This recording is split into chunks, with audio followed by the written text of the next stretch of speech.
Asa na bang bahay ni Zuna? Nagkaligaw-ligaw na ako nito.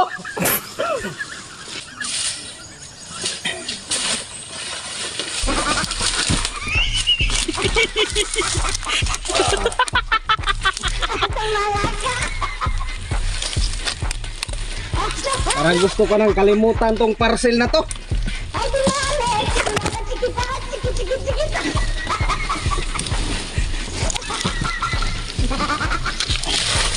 Pero tuloy pa rin tayo kasi trabaho to. Saan na ba to si Zuna? Nagkaligaw-ligaw na tayo nito.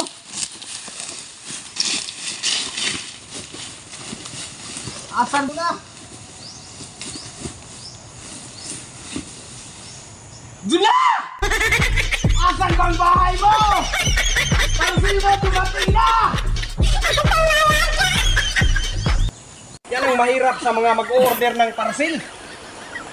Mag-order ng parcel, hindi magsabi kung anong maayos na address. Ang hirap pa naman ang signal dito. Walang signal, kaya kailangan tayong umakyat dito. Naku, parang gusto ko nang tigilan tong parcel na to. Kailangan pang umakyat ng nyug para lang magkasignal.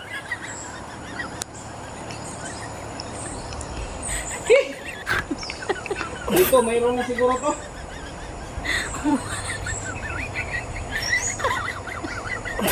Mabuti kung...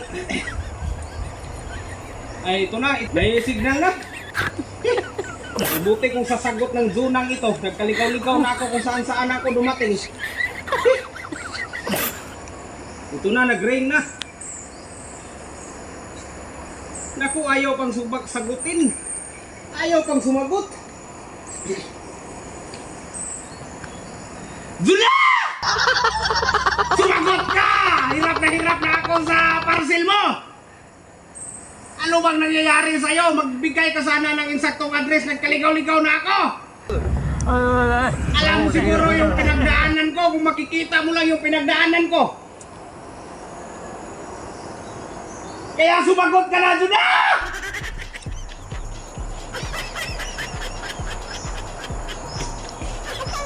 Alam mo bang dami nang nagre-request na magpa-deliver ng parcel? Pati mga sa ibang bansa nag-request na silang pa-deliver ng parcel? Teka lang.